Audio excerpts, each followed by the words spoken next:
मौजूद है अहिरवाल क्षेत्र यानी कि महेंद्रगढ़ जिले के अंदर और हमारे साथ खास बातचीत में आम आदमी पार्टी के सीनियर नेता हरियाणा प्रदेश के अनुराग ढांडा जी खास बातचीत में। तो लोकसभा चुनाव में क्या लगता है आपको, जो एक सीट आपको मिली थी कांग्रेस के साथ गठबंधन, वहां पर भी हार का सामना करना पड़ा, किस तरीके से देखती सर? इंडिया गठबंधन बनाया गया था इस मकसद के साथ कि बीजेपी की जो तानाशाही चल रही है देश के अंदर, उस तानाशाही को खत्म करना है, लोकतंत्र को दोबारा स्थापित करना है। और आज आप देखेंगे कि इंडिया गठबंधन अपने उस मकसद में कामयाब रहा है पूरे तरीके से। जो 400 का दंभ भरते थे, जिनको अहंकार था कि 400 सीटें आएंगी हमारी, उनको 240 पे लाके पटक दिया जनता ने। हरियाणा के अंदर अगर आप देखें तो मुझे लगता है इस लोकसभा चुनाव ने आम आदमी पार्टी को तीसरे विकल्प के रूप में स्थापित कर दिया। कांग्रेस और बीजेपी के बाद अगर कोई तीसरा विकल्प हरियाणा में है तो वो आम आदमी पार्टी है। पंजाब को इतना शानदार वहां पे स्कूल बिजली पानी कर दिया, दिल्ली के अंदर इतना स्कूल बिजली पानी की व्यवस्था इतनी अच्छी कर दी। हरियाणा के लिए एक मौका केजरीवाल को दीजिए और उसके बाद आपका निर्णय, लोकतंत्र में जनता का निर्णय सर्वोपरि होता है।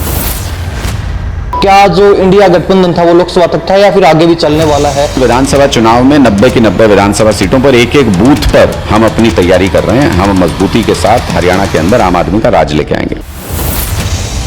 जनसंवाद एक एक गांव के अंदर पूरे हरियाणा में इस वक्त चल रहा है। 15 जुलाई तक हरियाणा के हर गांव, हर वार्ड में जनसंवाद करके लोगों की समस्याओं को जान चुके होंगे, लोगों के से चर्चा करके आगे किस तरह से राजनीति करनी है उसको समझ चुके होंगे और उसके बाद फिर हर लोकसभा में बड़ी रैलियां करेंगे। गठबंधन का नतीजा है कि भारतीय जनता पार्टी को हाफ पे पहुंचा दिया। मुझे लगता है विधानसभा चुनाव में पूरी तरह से सुपड़ा साफ करके भारतीय जनता पार्टी को हरियाणा से रवाना करेंगे। आम आदमी पार्टी के अंदर दो बड़े नेताओं के बीच कहीं ना कहीं मनमुटाव है। अनुराग ढांडा और सुशील गुप्ता के बीच किसी बात को लेकर विवाद है, चौधर की लड़ाई है दोनों के बीच, और सुशील गुप्ता कहते हैं कि आम आदमी पार्टी छोड़ के कांग्रेस में भी जा सकते। नमस्कार, स्वागत आपका हरियाणा न्यूज 24 पर। मैं प्रिंस लांबा, मेरे से विनय सिंधु के साथ मौजूद है अहिरवाल क्षेत्र यानी कि महेंद्रगढ़ जिले के अंदर और हमारे साथ खास बातचीत में आम आदमी पार्टी के सीनियर नेता हरियाणा प्रदेश के अनुराग ढांडा जी खास बातचीत में है। बातचीत करेंगे। आज यहाँ आने का मुख्य उद्देश्य, क्योंकि अहिरवाल क्षेत्र से विशेष लगाव भी रहा। अक्सर हर कार्यक्रम का जब आगाज होता है तो इनकी ड्यूटी विशेषकर यहीं पर लगती है। और इसके अलावा आगामी जो विधानसभा चुनाव नजदीक आते जा रहे हैं उसको लेकर क्या कुछ जो है प्लान तैयार हो चुका है, किस तरीके से जो अभियान इनका जोर पकड़ने वाला है, हर पहलू पर बातचीत करेंगे। अनुराग जी, बहुत बहुत स्वागत है हरियाणा न्यूज। बहुत बहुत धन्यवाद। क्या कहेंगे? सबसे पहले तो लोकसभा चुनाव की बात की जाए, क्योंकि चुनाव के बाद पहली बार आज आप हमसे जुड़े हैं।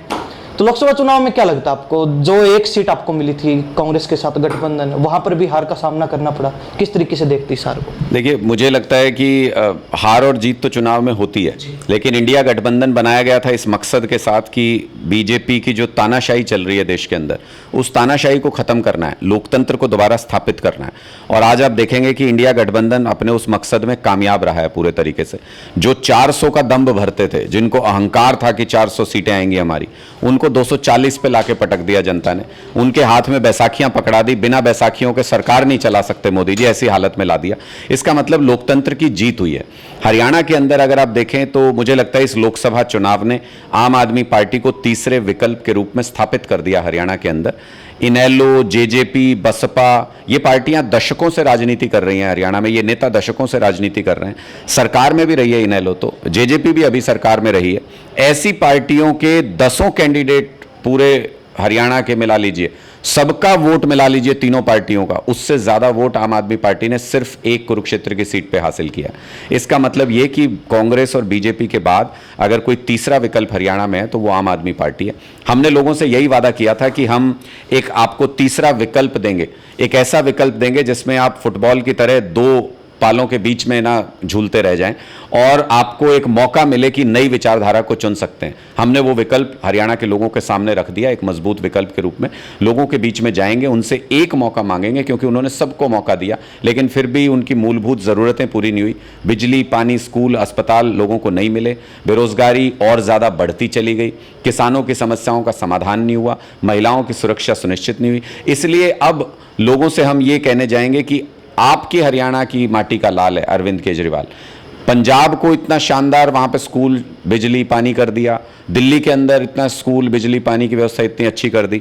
हरियाणा के लिए एक मौका केजरीवाल को दीजिए और उसके बाद आपका निर्णय, लोकतंत्र में जनता का निर्णय सर्वोपरि होता है। आपने गठबंधन की बात की, इंडिया गठबंधन लोकसभा चुनाव में काफी कारगर साबित हुआ आपका, लेकिन एक वहीं दूसरी तरफ हरियाणा में कांग्रेस को लेकर आपकी तरफ से आरोप लगते रहे कि लोकसभा चुनाव के अंदर भी कांग्रेस ने एक जो अपनी बात सर्वोपरि रखी कि आने वाले समय में कांग्रेस की सरकार बनेगी। लोकसभा चुनाव के दरमियान भी यह बात देखने को मिली, तो अब क्या माने, क्या जो इंडिया गठबंधन था वो लोकसभा तक था या फिर आगे भी चलने वाला है, और इस हालात में कहीं ना कहीं कहां तक चल पाएगा? नहीं, देखिए ये तो बहुत स्पष्ट था पहले से ही कि ये लोकसभा चुनाव के लिए ये गठबंधन किया गया था, क्योंकि संविधान बचाने की लड़ाई थी और संविधान का कस्टोडियन सेंट्रल गवर्नमेंट होती है, तो इसलिए उस लोकसभा चुनाव के लिए ये गठबंधन हुआ था। विधानसभा चुनाव के लिए पार्टी के स्पष्ट निर्देश हैं, 90 की 90 विधानसभा सीटों पर एक एक बूथ के ऊपर मजबूत बूथ योद्धा तैयार कर रहे हैं हम लोग, जो हमारे अरविंद केजरीवाल जी को पसंद करने वाले लोगों को वोट में कन्वर्ट कर सकें चुनाव के समय में।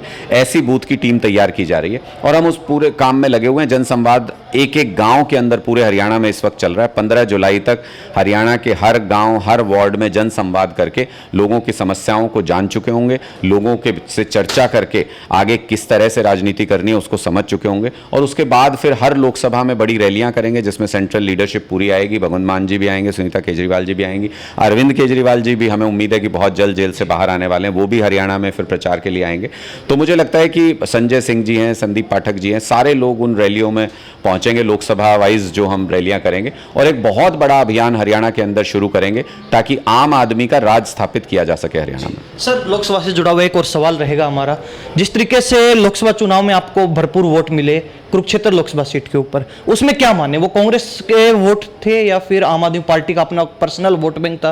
कहीं ना कहीं आम आदमी पार्टी कहती कि हम जो ये लोकसभा सीट हारे हैं इसके पीछे कांग्रेस का हाथ रहा है, क्योंकि कांग्रेस ने जिस तरीके से मदद करनी चाहिए थी उन्होंने नहीं की। कांग्रेस कहती कि आम आदमी पार्टी का वोट बैंक था ही नहीं, जितने वोट मिले वो हमारे मिले। इस स्थिति पर क्या कहें? देखिए, मुझे लगता है कि बीती ताही बिसार दे आगे के सुधले, हम इस पे एक समीक्षा बैठक कर चुके हैं, उसमें अच्छे बुरे जो भी फीडबैक्स आए उन सब के ऊपर चर्चा हो चुकी है और पार्टी इस निर्णय पे पहुंची है कि विधानसभा चुनाव का समय बहुत कम है, जो अपनी कमियां रही उससे सीखेंगे, अच्छा करेंगे, जो अच्छाइयां रही उनको और बढ़ाएंगे, और एक मजबूत चुनाव विधानसभा के लिए लड़ने की तैयारी में हम लोग इस वक्त जुटे हुए हैं। जो भी वोट आया, मान लीजिए कि कुरुक्षेत्र में अगर हमको कोई वोट कांग्रेस से मिला तो बाकी 9 लोकसभा में आम आदमी पार्टी का वोट भी कांग्रेस को मिला। और बहुत से लोग हरियाणा में ये कहते हैं कि जब तक गठबंधन नहीं हुआ था तब तक आपको भी वस्तुस्थिति का अंदाजा था। गठबंधन का नतीजा है कि भारतीय जनता पार्टी को हाफ पे पहुंचा दिया। मुझे लगता है विधानसभा चुनाव में पूरी तरह से सुपड़ा साफ करके भारतीय जनता पार्टी को हरियाणा से रवाना करेंगे। ये आम आदमी पार्टी की तैयारी स्तर पर हो रही है, एक एक गांव के अंदर, एक एक बूथ के ऊपर ऐसी तैयारी चल रही है हमारी। तो मुझे लगता है जो भी अनुभव रहा, कुरुक्षेत्र में तो लोकसभा चुनाव कितने हुए आज तक, इतने सारे हुए, हर पार्टी के नेता लड़े। दूसरे नंबर पर रहने वाला कोई नेता आज तक कुरुक्षेत्र में 4 लाख वोट क्रॉस नहीं कर पाया। आम आदमी पार्टी के उम्मीदवार ने 5,13,000 वोट हासिल किए हैं वहां पे। इसी से आप अंदाजा लगा लीजिए कि लोगों के बीच में पॉपुलैरिटी किस कदर आम आदमी पार्टी की है और किस कदर आम आदमी पार्टी के प्रति रुझान लोगों का बढ़ रहा है। चुनाव में तो हार जीत होती रहती है। चुनाव जब 2 लोग लड़ेंगे तो कोई एक हारेगा, कोई एक जीतेगा। मुझे लगता है कि तीसरे विकल्प के रूप में आम आदमी पार्टी का स्थापित होना, ये बड़ा इवेंट हरियाणा के अंदर इस लोकसभा चुनाव में हुआ। लोगों ने अपना लिया, आम आदमी पार्टी को स्वीकार कर लिया कि तीसरा विकल्प आम आदमी पार्टी हरियाणा में। अब विधानसभा चुनाव की बात की जाए, विधानसभा चुनाव बिल्कुल नजदीक आ चुके हैं, सभी पार्टियां तैयारियों में है। बीजेपी की बात की जाए तो मुख्यमंत्री धड़ाधड़ लगे हुए हैं, जो नाराज तबके हैं उनको मनाने में कभी सरपंचों का नंबर आता है, कभी कर्मचारियों की बात होती है, कभी जनता की, तो कभी खुद पार्टी के कार्यकर्ताओं की बात करते हैं वो। दूसरी तरफ कांग्रेस के अंदर घमासान चल रहा है कि मुख्यमंत्री कौन होगा, एक तरफ कुमारी शैलजा का नाम, दूसरी तरफ भूपेंद्र सिंह हुड्डा का। आम आदमी पार्टी की क्या तैयारी है? देखिए, आम आदमी पार्टी बूथ स्तर पे तैयारी करती है। हमारा चुनाव लड़ने का एक अलग तरीका है और हम पूरी ताकत अपने कार्यकर्ताओं के दम पर चुनाव लड़ते हैं। तो अभी हम एक एक बूथ के ऊपर बूथ योद्धाओं की टीम तैयार कर रहे हैं और हमारा मकसद यही है कि आने वाले कुछ दिनों के अंदर हम वो टीम्स बूथ के ऊपर तैनात कर दें, तैयार कर दें, जो वहाँ के वोटर्स के साथ लगातार संवाद करें और उनको बताएं कि बीजेपी और कांग्रेस की जो सरकारें पास्ट में रही हैं, कोई भी सरकार किसी भी पार्टी की क्यों ना रही हो, वो उनकी उम्मीदों पर खरे नहीं उतर पाए हरियाणा के अंदर। तो आम आदमी पार्टी एक ऐसा विकल्प बन के उनके सामने तैयार है कि अगर वो एक मौका देंगे तो हम उनकी उम्मीदों पर खरा उतरने के लिए तैयार हैं। बात जहां तक जनसंवाद भाजपा के लिए तो मेरे ख्याल से लाभदायक साबित हुआ नहीं। अब आपको क्या लगता है आम आदमी पार्टी के लिए जो जनसंवाद है कितना लाभदायक है? क्योंकि जनसंवाद के चलते तो मनोहर लाल खट्टर जी भी मुख्यमंत्री पद से हटा दिए। देखिए, उनकी नीयत नहीं थी। अगर आप जनसंवाद में खड़े होकर लोगों का अपमान करेंगे तो उल्टा ही पड़ेगा। अगर आप जनसंवाद में खड़े होकर लोगों के काम नहीं करेंगे तो उल्टा ही पड़ेगा। जनसंवाद में जो डेढ़ साल पहले हुआ था, तब जो अर्जियां दी गई थी उन पे अभी तक फैसले नहीं हुए, उनके अभी तक काम नहीं हुए उन लोगों के, तो उस जनसंवाद का क्या फायदा? नीयत का फर्क है। हम अच्छी नीयत से लोगों के बीच जा रहे हैं, लोगों के साथ चर्चा कर रहे हैं कि किन मुद्दों पे हम राजनीति करें, आप क्या चाहते हैं, सरकार बने तो क्या काम हो। जब लोगों से पूछ के काम करोगे, अच्छी नीयत से काम करोगे, तो जैसे दिल्ली में काम हुए, जैसे पंजाब में काम हुए, वैसे ही हरियाणा के अंदर भी काम होंगे। जी, फिलहाल आप अहिरवाल क्षेत्र में मौजूद हैं, यानी कि दक्षिण हरियाणा के अंदर। दक्षिण हरियाणा में कहा जाता है कि 2014 में 15 की 15 सीटें भाजपा जीती। 2019 के अंदर कुछ सीटें घटी जरूर, लेकिन फिर भी एक तरफा माहौल भाजपा का रहा। तो इस बार क्या देख रहे हैं, क्या माहौल आपको नजर आ रहा है इस क्षेत्र के अंदर? क्योंकि आपकी अक्सर ड्यूटी भी इसी क्षेत्र में लगती है। कोई भी जो एक नए बड़ा भव्य कार्यक्रम शुरू करते हैं, फिर किसी भी अभियान की तैयारी होती है। देखिए, राजनीति में हमेशा, जैसे गांधी जी कहते थे कि हमेशा सोच की शुरुआत वहां से करो जिसको सबसे कम मिला। तो हरियाणा के अंदर ये क्षेत्र हमेशा ऐसा रहा जिसको राजनीति के अंदर दखल होने के बावजूद भी यहाँ नज़रअंदाज किया गया और यहाँ के लिए वो सुविधाएं नहीं जुटाई गई। इससे बड़ा उदाहरण क्या होगा कि यहाँ के लोगों ने रामविलास शर्मा जी का साथ दिया। 2014 में वो यहाँ से जब विधायक बन के गए तो मंत्री भी बने, और मंत्री भी बने तो शिक्षा मंत्री बने, जिसकी इस इलाके को सबसे ज़्यादा ज़रूरत है। हमेशा यहाँ के लोगों की मांग रहती है कि अच्छी शिक्षा हमें मिले, लेकिन कभी नहीं मिली आज तक। जब वो शिक्षा मंत्री बन के गए तो चाहते तो तस्वीर बदल सकते थे इस पूरे इलाके की, लेकिन उन्होंने क्या किया, 2014 से 16 के बीच में, मतलब सरकार बनते ही अगले 2 साल तक 4 लाख फर्जी दाखिले हरियाणा के सरकारी स्कूलों में दिखाए गए। उनके नाम पे वजीफे के पैसे, उनके नाम पे वर्दी के पैसे, उनके नाम पे जो भी फंड्स आते हैं, वो सारे फंड्स को डकार लिया लोगों ने, भ्रष्टाचार किया उसमें। और इतने बड़े भ्रष्टाचार के मामले में सीबीआई को जब जांच करने के लिए कोर्ट ने कहा तो उन्होंने फिर केंद्र के इशारे पर भाजपा के नेताओं को बचाने का काम किया। आपने जिसको शिक्षा मंत्री बना के भेजा, उसने आपकी शिक्षा को बर्बाद करने का काम किया। वहां पर भ्रष्टाचार हुआ, वो देखते रहे, वो उसमें इन्वॉल्व हैं कि नहीं, उसकी भी जांच होनी अभी बाकी है। तो ये स्पष्ट तौर पे ये बताता है कि यहाँ के नेताओं ने काम नहीं किया।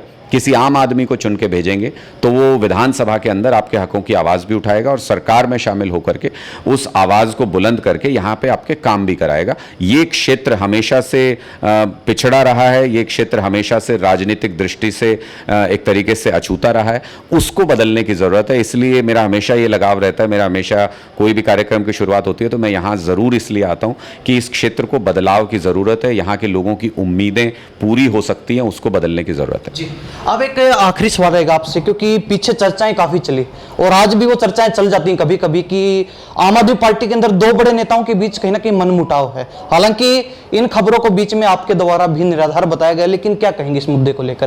कहा जा रहा है कि एक नेता कांग्रेस में जा सकता है, अनुराग ढांडा और सुशील गुप्ता के बीच किसी बात को लेकर विवाद है, चौधर की लड़ाई है दोनों के बीच, और सुशील गुप्ता कहते हैं कि आम आदमी पार्टी छोड़ के कांग्रेस में भी जा सकते हैं। नहीं, कोई लड़ाई नहीं, किसी भी प्रकार की कोई लड़ाई नहीं है। मैंने तो हमेशा से ये स्पष्ट किया है कि हम राजनीति में सब कुछ छोड़ छाड़ के, अपने काम धंधे नौकरी छोड़ के, हम यहाँ पे कोई विधायक बनने, कोई टिकट लेने, किसी पद के लालच में नहीं आए। हम सिस्टम बदलने के लिए आए हैं। हम अरविंद केजरीवाल जी को मानने वाले लोग हैं, अरविंद केजरीवाल जी के आदेश पे चलने वाले लोग हैं। सवाल ही पैदा नहीं होता किसी भी प्रकार के अहम के टकराव का या किसी और। जब बहुत सारे लोग होते हैं तो चर्चा तो आवश्यक है, चर्चा से इनकार नहीं किया जा सकता। मैं अपना मत रखता हूँ किसी भी मीटिंग में, जो हमारे बाकी साथी हैं वो अपना मत रखते हैं और फिर हम एक राय पे पहुँचते हैं। समीक्षा बैठक भी हमारी लोकसभा चुनाव को लेकर के हुई तो सबकी अपनी अपनी राय थी, लेकिन हम जब बाहर निकले तो हम इस बात को लेकर के निकले कि बीती ताही बिसार दे, आगे की सुध ले। ये हमारा एजेंडा है, ये हमारा प्लान है, उस पर सब लोग ताकत झोंक देंगे। आज भी पूरे हरियाणा प्रदेश के अंदर जब कार्यक्रम चल रहा है, जनसंवाद चल रहा है, तो हर नेता, पार्टी का हर कार्यकर्ता उसमें पूरी ताकत झोंके हुए। सवाल ही पैदा नहीं होता कि आम आदमी पार्टी के अंदर किसी तरीके के टकराव का या किसी तरीके के इनडिसिप्लिन का। अरविंद केजरीवाल जी के एक इशारे पर जान देने को तैयार हैं हम लोग। फिलहाल दो पार्टियां टक्कर में हरियाणा प्रदेश में, बीजेपी और कांग्रेस। ये आप भी कहते हैं कि दोनों के बीच अक्सर से लड़ाई, लंबे अरसे से लड़ाई चलती रही है, लेकिन अब कहते हैं कि आम आदमी पार्टी भी एक विकल्प के रूप में, तीसरे विकल्प के रूप में हरियाणा में आ चुकी है। आपको लगता है कि पंजाब की तरह, दिल्ली की तरह यहाँ बदलाव कर सकते हैं, क्योंकि हर क्षेत्र के अपने राजनीतिक हालात, राजनीतिक समीकरण अलग होते हैं? देखिए, निश्चित तौर पे कर सकते हैं, और हरियाणा के लोग कई दशक से इंतजार कर रहे हैं कि भाई मुक्ति दिलाओ, इनके लड़ाइयों से हम परेशान हो चुके हैं, हमें तीसरा विकल्प चाहिए, तीसरा विकल्प चाहिए। कोई तीसरा विकल्प बन नहीं पाया था, साफ सुथरा तीसरा विकल्प लोगों को मिला नहीं कभी भी। आम आदमी पार्टी वो तीसरा विकल्प है जो लोगों को मिल चुकी है। हमारी ताकत क्या है आज के दिन हरियाणा में, अगर आप इसका अंदाजा लगाना चाहें तो लोकसभा चुनाव के नतीजों को विधानसभा में कन्वर्ट करके देख लीजिए। 42 सीटों पे कांग्रेस को जीत मिली है, 44 सीटों पे बीजेपी को जीत मिली है। कोई से के पास भी बहुमत का आंकड़ा नहीं है, वो बहुमत का आंकड़ा हमारे पास है, 4 सीट हमको मिली है। यानी तीसरी ताकत के रूप में आम आदमी पार्टी हरियाणा के अंदर अपना पूरा दखल रखती है। हरियाणा के लोगों की सोच में आम आदमी पार्टी शामिल है, और अगर उन एक एक व्यक्ति के पास साफ मन से जाएंगे, उनसे एक मौका मांगेंगे, हम कहेंगे इतना मौका इन लोगों को दिया है, एक मौका हमको दीजिए, नहीं ठीक लगे बदल दीजिएगा अगली बार। तो हम वो एक मौका मांगने के लिए लोगों के बीच जाएंगे। हमें पूरी उम्मीद है, जैसे दिल्ली के लोगों ने मौका दिया, जैसे पंजाब के लोगों ने मौका दिया, हरियाणा के लोग भी हमको वो मौका जरूर देंगे। तो ये स्पष्ट है कि आम आदमी पार्टी अकेले चुनाव लड़ रही है विधानसभा में? बिल्कुल, विधानसभा चुनाव में 90 की 90 विधानसभा सीटों पर एक एक बूथ पर हम अपनी तैयारी कर रहे हैं। हम मजबूती के साथ हरियाणा के अंदर आम आदमी का राज लेके आएंगे। धन्यवाद अनुराग जी। बहुत बहुत शुक्रिया। तो हमारे साथ अनुराग ढांडा खास बातचीत में बने हुए थे, आम आदमी पार्टी के सीनियर लीडर, हरियाणा प्रदेश के। हर मुद्दे को लेकर खास बातचीत हुई। आप इस बारे में क्या सोचते हैं, अपनी राय भी कमेंट के माध्यम से जरूर रख सकते हैं। इन्हीं सब बातों के साथ मैं प्रिंस लांबा, मेरे सहयोगी विनय सिंधु के साथ, हरियाणा न्यूज 24। नमस्कार, जय हिंद।